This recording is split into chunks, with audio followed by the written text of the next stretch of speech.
नमस्कार दोस्तों, हमारे यूट्यूब चैनल पर आप सभी का स्वागत है। आज हम आपके लिए लेकर आ चुके हैं प्राचीन भारत का 9वां भाग, जो लुसेंट से हम आपको पढ़ा रहे थे। आपको जैसा कि याद ही होगा कि सर लुसेंट से पढ़ा रहे थे, ठीक? तो आज हम आपके लिए लेकर आ गए कहाँ? 9वां भाग, जो गुप्त काल है उससे और 319 ईस्वी पूर्व से लेकर 540 ईस्वी पूर्व तक इसमें ऑब्जेक्टिव मिलेगा, ठीक? और टोटल कितना ऑब्जेक्टिव है? तो टोटल है जो कि 94 ऑब्जेक्टिव है। कई ऑब्जेक्टिव है? 94। तो आप लोग शुरू से लेकर अंत तक वीडियो पर जरूर बने रहिएगा, कहा कि आप लोग का मालूम ये तो बात है ही है, जिसका लुसेंट कंप्लीट उसका जॉब कंप्लीट, ठीक? चलिए स्टार्ट करते हैं। अब पहला ऑब्जेक्टिव देखते हैं क्या है भाई। क्वेश्चन है, गुप्त वंश का संस्थापक कौन था? तो गुप्त वंश का जो संस्थापक था श्रीगुप्त था। कौन था? श्रीगुप्त। गुप्त किसके सामंत थे? तो गुप्त जो सामंत थे किसके? कुषाणों के सामंत थे। किसके सामंत थे? कुषाणों के। गुप्त वंश के किस शासक ने सर्वप्रथम महाधिराज की उपाधि धारण की? तो महाधिराज की उपाधि किसको मिला था? तो चंद्रगुप्त प्रथम को मिला था। महाधिराज की जो उपाधि मिला था वो किसको मिला था? तो चंद्रगुप्त प्रथम को मिला था। 4 नंबर में मिलान करे वाला है। देखिए 4 नंबर के मिलान करे वाला है। अब यह 4 का आंसर हो जाएगा। 4 के यानी एक का ए, बी के 2, सी के 3, डी के 4। यह प्रयाग इलाहाबाद पृष्ठ अभिलेख ये किससे संबंधित है? समुद्रगुप्त से। बी लसड स्तंभ लेख है कुमारगुप्त से संबंध। भीतरी स्तंभ लेख है स्कंदगुप्त से संबंध। मंदौर लेख है बंधु वर्मन से संबंध है, ठीक है। चलिए 5वां नंबर क्वेश्चन क्या कर रहा है? 5वां नंबर देखिए, गुप्त शासन के दौरान निम्नलिखित में ऐसा व्यक्ति कौन था जो एक महान खगोल विज्ञानी और गणितज्ञ था? यानी गुप्त शासन के दौरान कौन ऐसा व्यक्ति था जो महान खगोल विज्ञानी भी था और गणितज्ञ था? वो कौन था भाई? ये तो गजब व्यक्ति था, आर्यभट्ट था। कौन था? तो आर्यभट्ट। गुप्त शासकों की सरकारी या दरबारी भाषा थी? तो गुप्त शासकों की जो दरबारी भाषा होती थी, संस्कृत में लोग बात करते थे। कौन भाषा में? तो संस्कृत में। इतिहासकार वी ए स्मिथ ने किसकी विजयों से प्रभावित होकर उसे भारत का नेपोलियन कहकर पुकारा? था भारत का नेपोलियन किसको कहकर पुकारा भाई? तो समुद्रगुप्त को भारत का नेपोलियन कहकर पुकारा। किसको? समुद्रगुप्त को, ठीक। चलिए क्वेश्चन है, गुप्त वंश का वह राजा कौन था जिसने हुनों को भारत पर आक्रमण करने से रोका? तो हुनों को भारत पर आक्रमण करने से कौन रोका था? तो उसका नाम है स्कंदगुप्त। स्कंदगुप्त है जो कि हुनों लोग जब आक्रमण कराया भारत तो उसको रोक दिया कि नहीं भाई, तुमको कैसे चढ़े देंगे भारत पर। गुप्त राजवंश किस लिए प्रसिद्ध था? तो गुप्त राजवंश है जो कि कला एवं स्थापत्य के लिए प्रसिद्ध था। किसके लिए? कला एवं स्थापत्य के लिए है जो कि प्रसिद्ध था। अजंता कलाकृति किससे संबंधित है? तो अजंता कलाकृति है जो गुप्त काल से संबंधित है। अजंता कलाकृति, अजंता जो गुफा है उसमें जो कलाकृति है वो किससे संबंधित है? तो गुप्त काल से संबंधित है। अगला क्वेश्चन है, कुछ विद्वानों के अनुसार कवि कालिदास किसके राज कवि थे? तो कवि कालिदास जो किसके राज कवि थे? तो इसका सही जवाब है चंद्रगुप्त द्वितीय विक्रमादित्य के। चंद्रगुप्त द्वितीय जिसको उपाधि दिया गया था विक्रमादित्य के, ये राज कवि थे। उसके राज दरबार में एक कवि के रूप में काम करते थे। कौन था? कालिदास, ठीक। चलिए अगला क्वेश्चन इधर आ गया, बर्मा क्वेश्चन है। देखिए बर्मा क्वेश्चन है कि अजंता चित्रकारी की विषय वस्तु निम्नलिखित में किससे संबंधित है? तो अजंता में जो चित्रकारी किया गया वो कौन धर्म से संबंधित है? तो बौद्ध धर्म से। नहीं, उसमें बौद्ध धर्म से जुड़े हुए सब चित्र बनाया गया, ठीक है। उत्तर गुप्त युग में जो विश्वविद्यालय प्रसिद्ध हुआ हुआ था, यानी उत्तर गुप्त युग में जो विश्वविद्यालय था जो बहुत प्रसिद्ध था, वह कौन विश्वविद्यालय था? तो नालंदा विश्वविद्यालय उत्तर गुप्त युग में बहुत फेमस था। ये कहाँ है? तो बिहार के नालंदा जिले में है। एरन अभिलेख का संबंध किस शासक है? तो एरन अभिलेख का जो संबंध है वो कौन शासक से है? तो भाई भानुगुप्त से। किससे संबंध है? तो भानुगुप्त से है जो कि एरन अभिलेख है जो कि संबंध है किससे? तो भानुगुप्त से।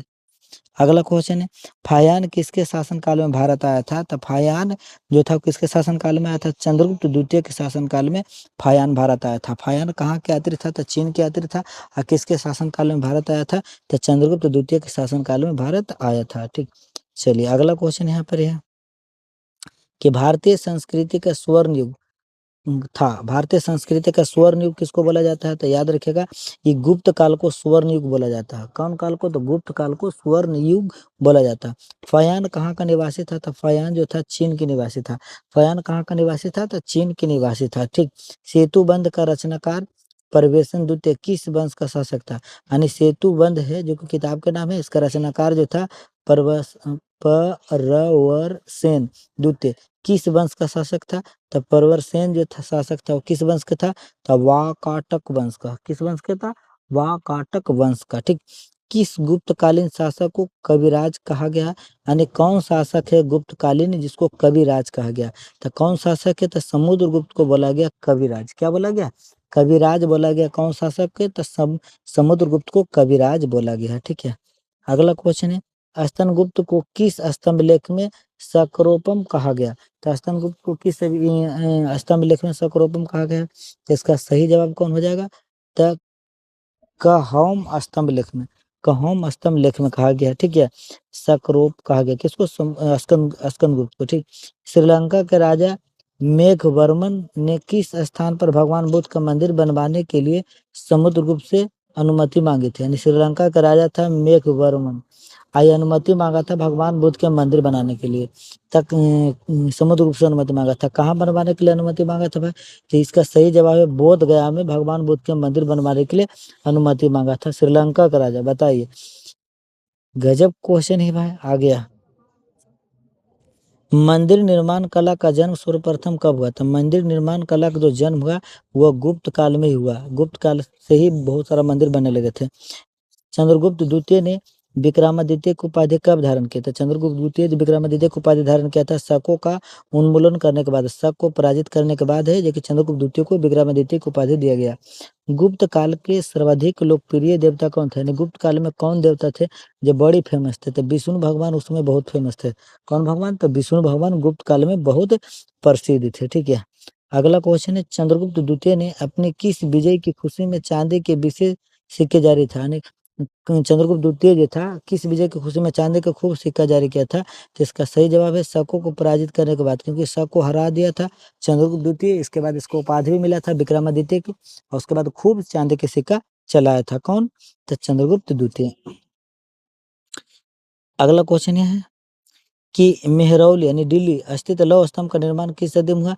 तो मेहरौली यानी दिल्ली लौह स्तंभ का निर्माण जो हुआ था कौन सदी में हुआ था? तो इसका सही जवाब है चतुर्थ सदी में। कौन सदी में? तो चौथा सदी में मेहरौली का जो दिल्ली स्तंभ है। ऐसे भी पूछता है कि मेहरौली लौह स्तंभ कहाँ स्थित है? तो दिल्ली में। कब निर्माण हुआ? तो चतुर्थ सदी में। यह फायान और हेनसंग ने खालिस्तान के राज्यों को देखा, यानी फायान और हेनसंग दोनों देखा था। कौन राज को देखा था? तो इसका सही जवाब है कौन राज को देखा था भाई? तो यह चंद्रगुप्त विक्रमादित्य एवं हर्षवर्धन के राज दरबार को देखा था। कौन? फायान और हेनसंग दोनों। और दोनों जो था चीनी यात्री था। दोनों जो देखा था चंद्रगुप्त विक्रमादित्य और हर्षवर्धन के राज को। चलिए अगला क्वेश्चन है, धनवंतरी थे। धनवंतरी कौन था भाई? तो धनवंतरी जो था वह चंद्रगुप्त मौर्य के विख्यात जनरल का नाम था धनवंतरी। ठीक।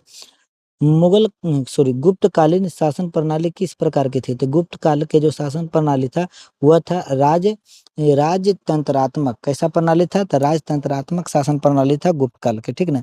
गुप्त काल के जो शासन प्रणाली था वो कैसा था? तो राजतंत्रात्मक। ठीक। चलिए अगला क्वेश्चन देखते हैं। अगला क्वेश्चन क्या कर रहा है यह,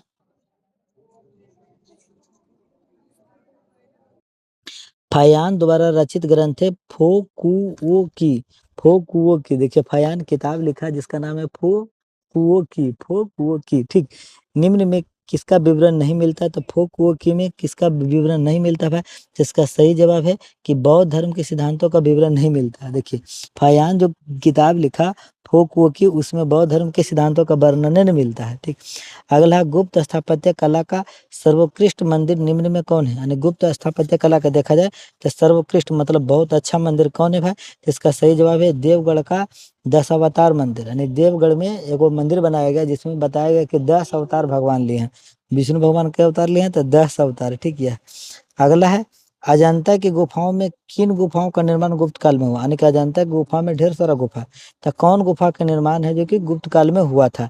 तो इसका भी सही जवाब कौन हो जाएगा? तो 16, 17, 19। 16, 17, 19 जो गुफा है वो गुप्त काल में निर्माण हुआ था। ठीक है। अमरकोश के लेखक अमर सिंह किस शासक के दरबार से जुड़े हैं? पहले ही कि देखिए किताब पूछ लेता है कि अमरकोश के लेखक कौन है, तो असे अमरकोश असे अमर सिंह इसका लेखक। ठीक। तो किसके दरबार में जे अमर सिंह थे भाई? तो इसका सही जवाब हो जाएगा कि किसके दरबार में थे? तो यह जो थे चंद्रगुप्त द्वितीय के दरबार में, जिनको विक्रमादित्य की उपाधि भी मिला। ठीक। तो उसी के दरबार में थे अमरकोश।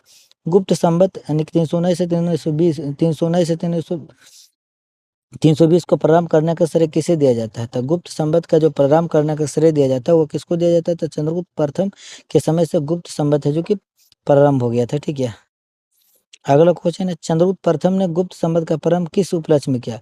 यानी चंद्रगुप्त प्रथम है जो कि गुप्त संवत का प्रारंभ किया तो किस उपलक्ष्य में किया था? तो इसका भी सही जवाब है अपने राजरोहण के स्मारक रूप में, यानी राजा बना नहीं था, शुरू कर दिया। कब बना था? 319 में। ठीक।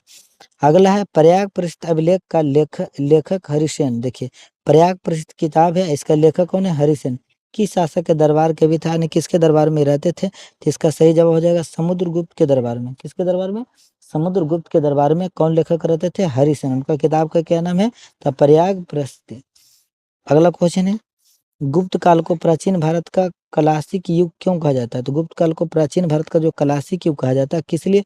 क्योंकि कला व संस्कृति के क्षेत्र में अपने चरमोत्कर्ष पर पहुंचने के कारण, यानी कला साहित्य के क्षेत्र में बहुत आगे बढ़ चुका था गुप्त काल में। ठीक है।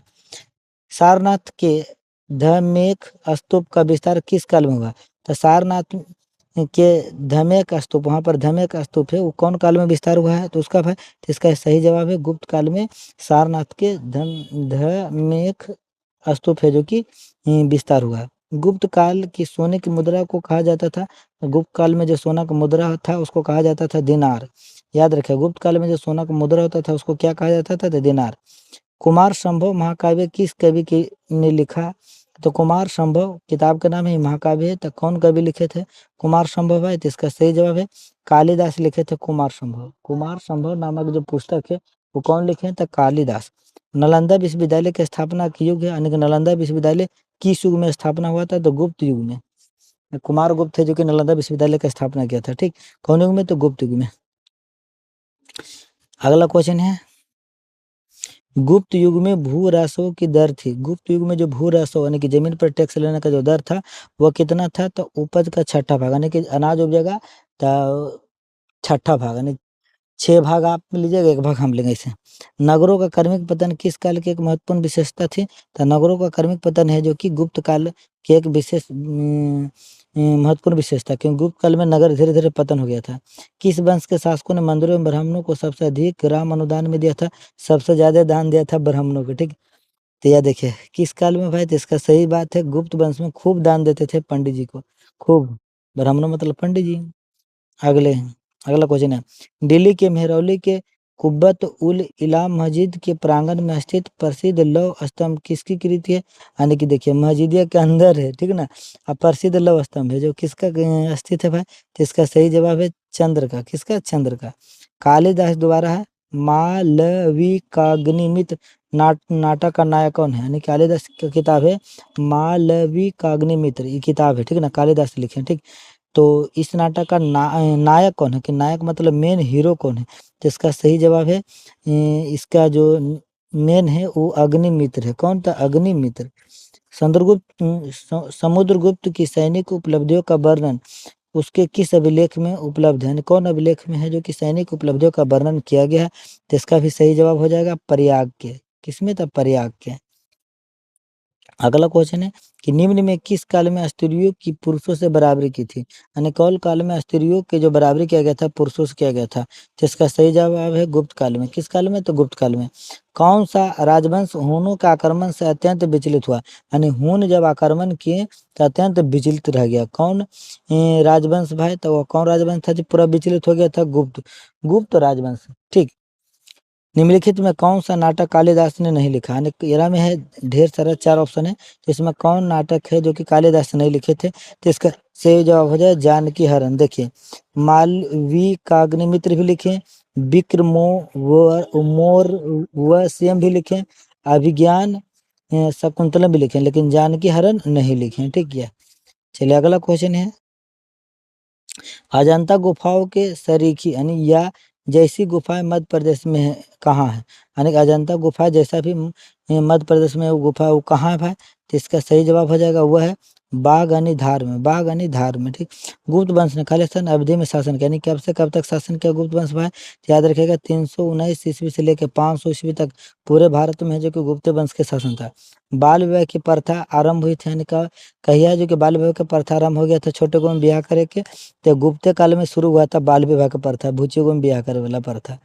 अगला क्वेश्चन है, सोने के सर्वाधिक सिक्के किस काल में जारी किए गए?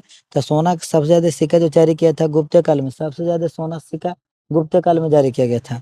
यूरोपीय भाषा में अनुदित या अनुवादित प्रथम भारतीय ग्रंथ कौन है, यानी पहला किताब कौन है जो यूरोपीय भाषा में अनुवादित किया गया था, कौन किताब को है जो कि यूरोपीय भाषा में पहले अनुवादित किया गया था, तो यह किताब है अभिज्ञान शकुंतलम किताब को सबसे पहले जो कि यूरोपीय भाषा में अनुवादित किया गया था, ट्रांसलेट।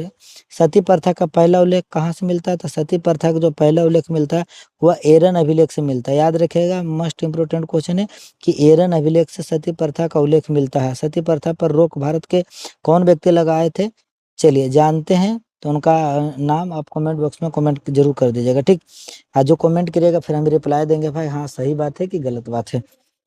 गुप्त वंश के निम्नलिखित शासकों का क्रम लगाए, तो गुप्त वंश के निम्नलिखित शासकों का क्रम हो जाएगा ऑप्शन नंबर ई, क्या कि पांचों है।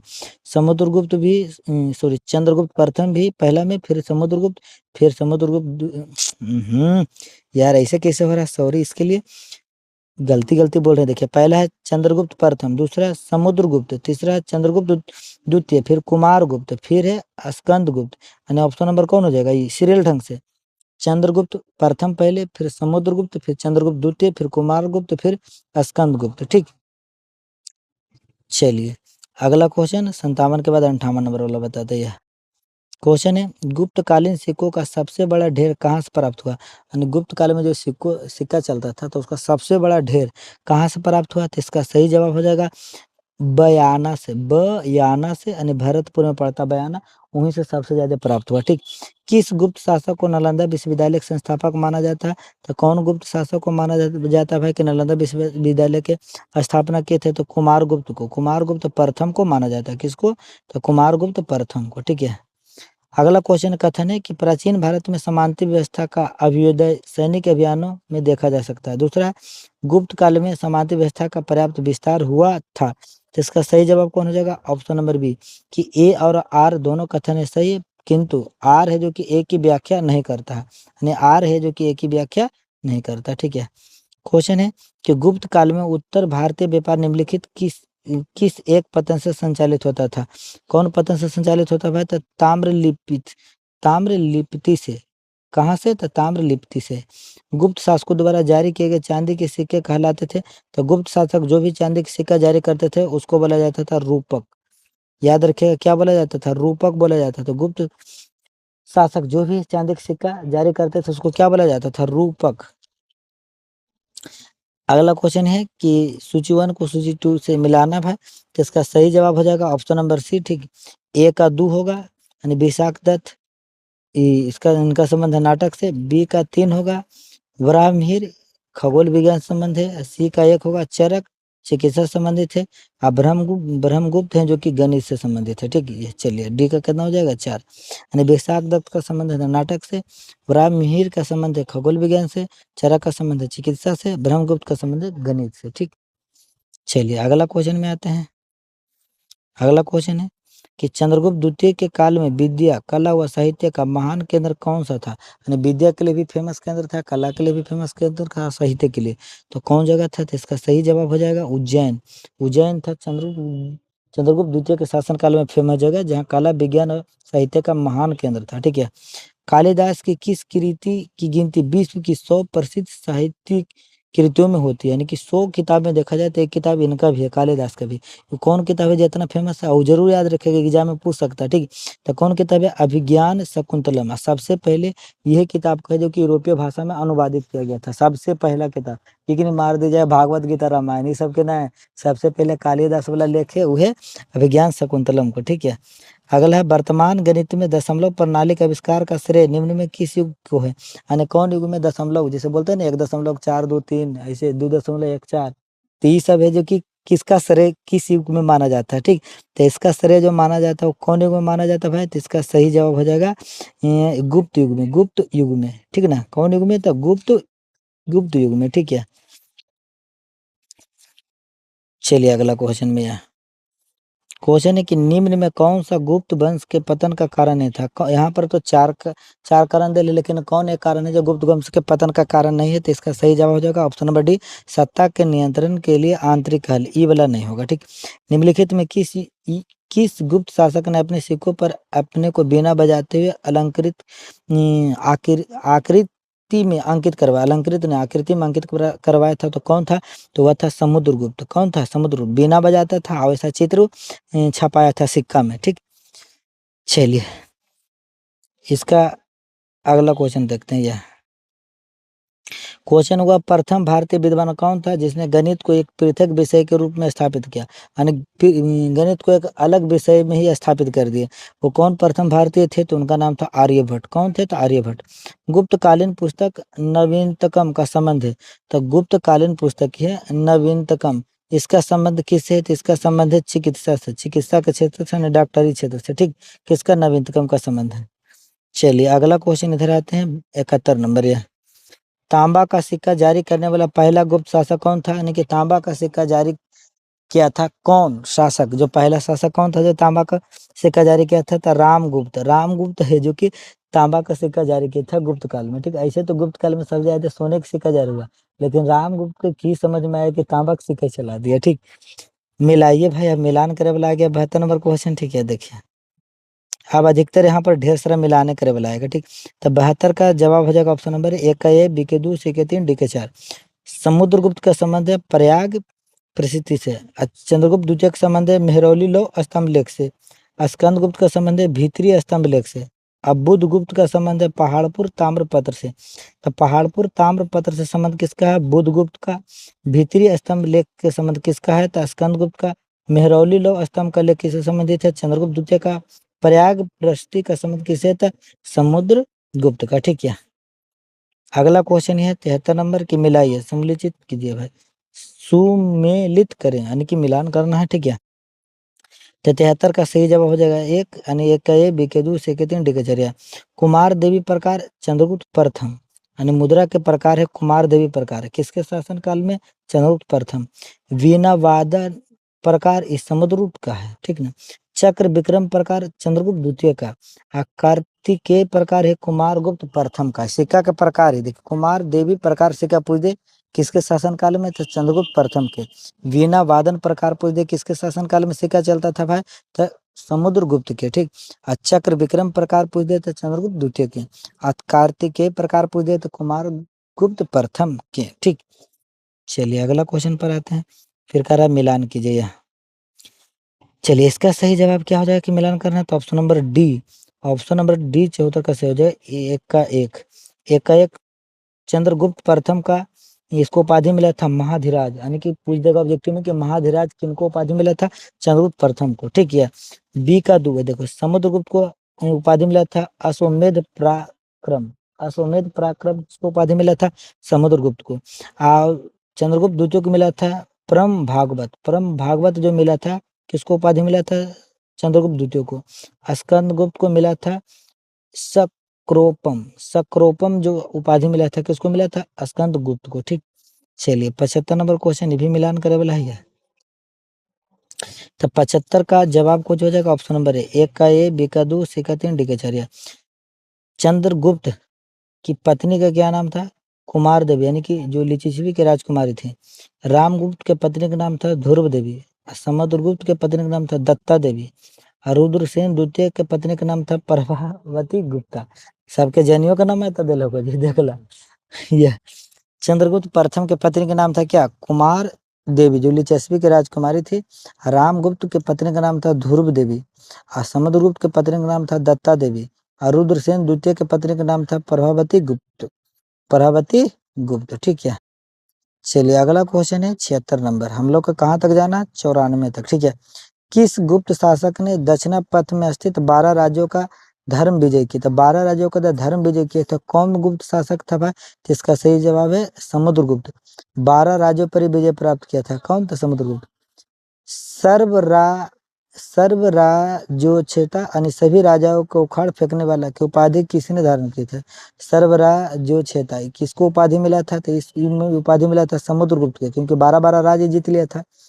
किसने अंतिम शक शासक रुद्र सिंह तृतीय को पराजित कर और उसकी हत्या कर शकों का अंतिम रूप में उन्मूलन किया? कौन भाई शक शासक था? रुद्र तृतीय को जान मार दिया, रुद्र सिंह तृतीय को। कौन था भाई? तो इसका सही जवाब हो जाएगा कि वह जो था वो कौन था? चंद्रगुप्त द्वितीय था।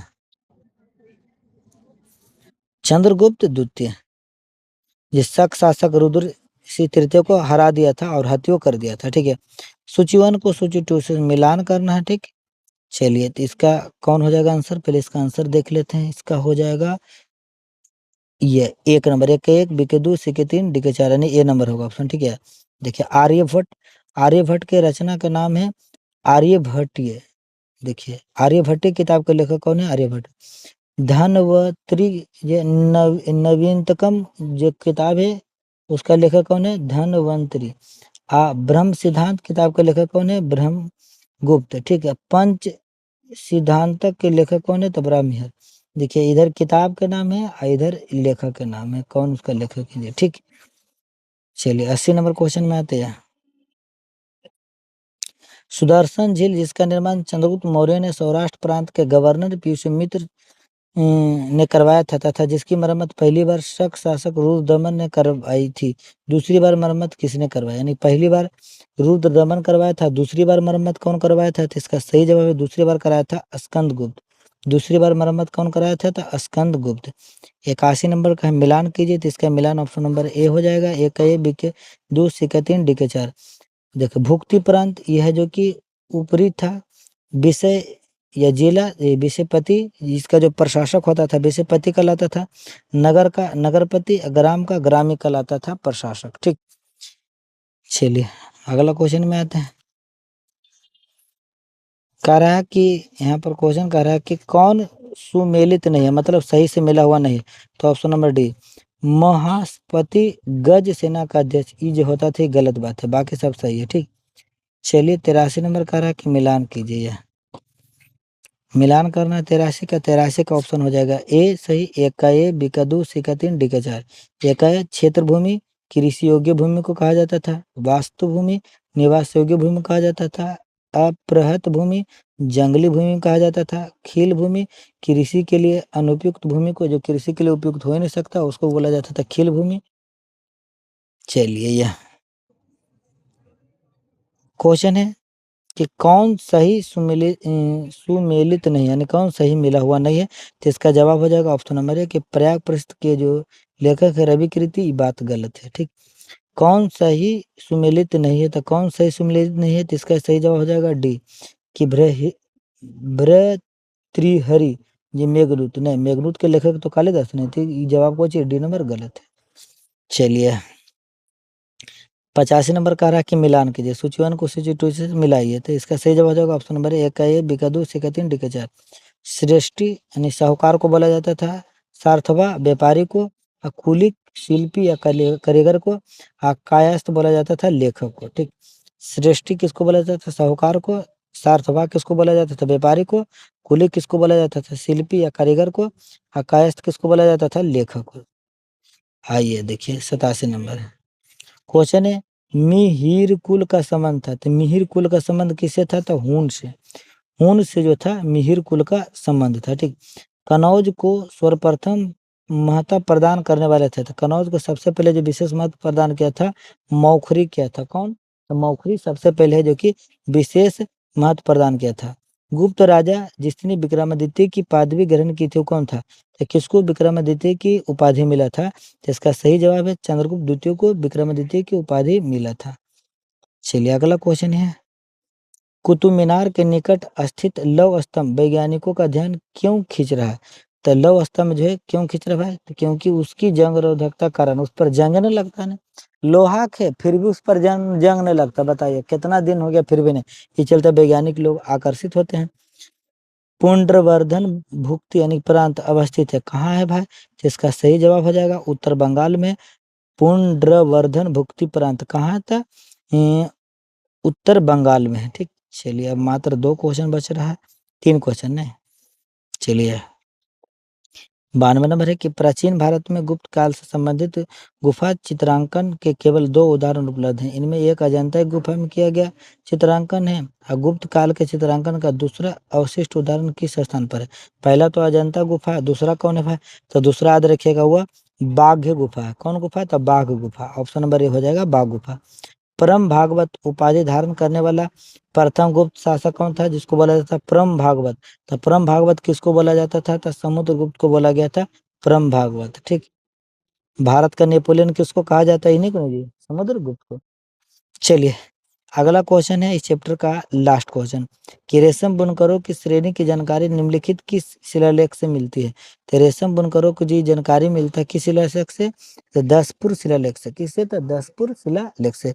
तो इस भाग में 94 क्वेश्चन था, टोटल आपको करवा दिए। और अभी तक आप नए चैनल को सब्सक्राइब करिए किए हैं तो कर लीजिए, इतना मेहनत आपके लिए हम कर रहे हैं कि आपका जॉब फिक्स हो, ठीक। और कम से कम 4 दोस्त के पास वीडियो को शेयर भी कीजिएगा और उनसे इतना जरूर कहिएगा कि लुसेंट कंप्लीट होगा तो एग्जाम भी कंप्लीट होने की संभावना बना रहेगा, ठीक। चलिए फिर आपसे मिलते हैं अगली क्लास में। आज के लिए बस इतना ही। बाय बाय, टाटा, जय हिंद, वंदे मातरम।